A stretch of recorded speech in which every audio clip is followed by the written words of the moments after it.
क्या डिसीजन लिया?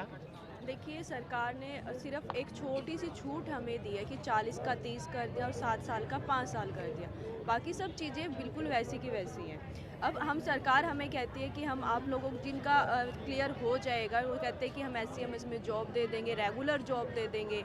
तो बाकी जो बच्चे बचते हैं उनको हम कॉन्ट्रैक्चुअल जॉब देंगे। अब हम मुझे सरकार से यही पूछना है कि सरकार के पास अगर इतनी ही नौकरियां हैं तो अभी जो डॉक्टर जिन्होंने पद के लिए आवेदन किया था, अब पहले उन्हीं को नौकरी दीजिए।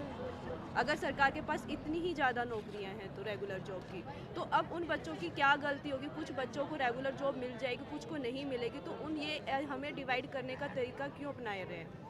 उन दो बच्चों को अलग अलग क्यों कर रहे हैं कि एक बच्चा जो सेम कोर्स करके आए, दूसरा बच्चा भी सेम कोर्स करके आए? पहले बात तो आप उनको डिवाइड ही क्यों कर रहे हो? दूसरी बात कि जो कॉन्ट्रैक्चुअल जॉब है उसका कोई अता पता नहीं है कि वो किस तरह की जॉब होगी। वो हमें नहीं पता कि वो हमसे अब कल को कहेंगे कि आप कंप्यूटर पे बैठ जाइए। अब हमें एमबीबीएस ग्रेजुएट अब कंप्यूटर पे बैठने के लिए नहीं है, वो लोगों की सेवा करने के लिए है। तो तो आपकी पहले ये आगे प्रदर्शन क्लैरिफिकेशन जारी नहीं रहेगा? है। हमारा ही प्रदर्शन अभी तक, जब तक बातें क्लियर नहीं होंगी तब तक हमारा ये प्रदर्शन बॉक्स ऐसे ही किस जारी लिए है। है? ये बॉक्स इसलिए है कि हम सरकार की जो सरकार हमें बोल रही है कि हमें मेडिकल कॉलेज खोलने के लिए पैसा चाहिए, हमारे पास पैसा नहीं, हम सरकार के लिए वो चंदा इकट्ठा करना चाहते हैं, आम जनता से। आपका शुभ नाम? पूजा। हाँ, कल 30 नवंबर को शाम 3:30 बजे के करीब सीएम सर के साथ हमारी वार्ता स्टार्ट हुई थी।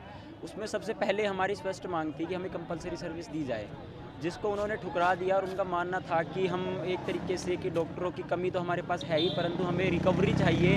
हम जो मेडिकल कॉलेज खोलते हैं, हम जो बच्चों पर पैसा लगाते हैं, हमें उसकी भी रिकवरी करनी है।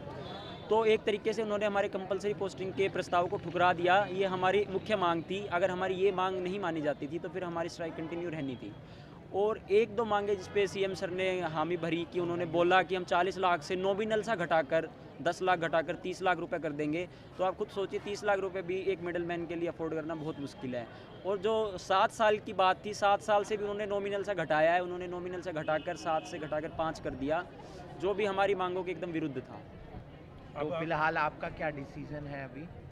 हमारा छात्रों का प्रतिनिधि मंडल कल चंडीगढ़ गया था। फिर यहीं पे बातचीत हुई थी कि हम जाकर अपने कॉलेज में बच्चों से वार्ता करेंगे, कॉलेज में बच्चों का मत पूछेंगे कि वो इस बात पर कितना सहमत हैं।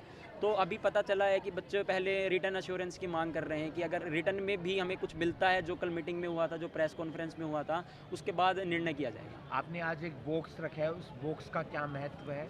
हाँ, आज हमने मेडिकल कॉलेज खोलने के लिए जो मुख्यमंत्री मनोहर लाल खट्टर का सोच है कि हमें फाइनेंशियली चाहिए, हमें रिकवरी चाहिए, हम तुम्हें जो पढ़ाते हैं उसके लिए हमें खर्चा चाहिए। तो उसके लिए हम लोगों से अपील करेंगे कि इस दान पात्र में कुछ फंड डालें ताकि हम मेडिकल कॉलेज खोलने के लिए खट्टर साहब को दे सकें। तो अब ये धरना जारी रहेगा फिलहाल?